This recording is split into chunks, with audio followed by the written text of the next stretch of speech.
पाकिस्तान जिंदाबाद लिल्ला जंबाज में आप सबको खुशामदीद। नाज़रीन मोहतरम, चंद दिन पहले हेल्प प्रेस रजिस्टर के ज़ेर एहतमाम मदरसा सौतुल कुरान में तलबा की तादाद बढ़ी, जिसकी वजह से हमने कुरान मजीद के स्टैंड लेने की अपील की। अल्हम्दुलिल्लाह चंद ही लम्हों में इसका बंदोबस्त हो गया। फिर हमने पोस्ट शेयर की कि अरेंज होगी अमाउंट। उसके बाद एक बंदा खुदा ने हमें अमाउंट भेजी और कहा कि ये कुरान मजीद और सिपारे लेके मेरी तरफ से रख दे, तो वो भी रख दिए हैं। अल्लाह ताला उन दोनों भाइयों को दिया कबूल फरमाए, इस काम को उनके लिए तोशे आखरत बनाए, उनके घर में बरकतें रहमतें अता फरमाए, परेशानियाँ मुसीबतें बीमारियाँ तमाम ख़त्म अता फरमाए।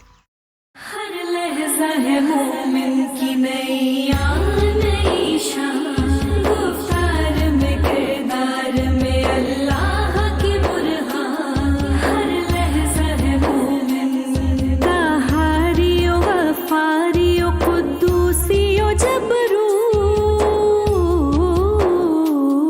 ताहारियो गफ़ारियो कुद्दूसियो जबरू।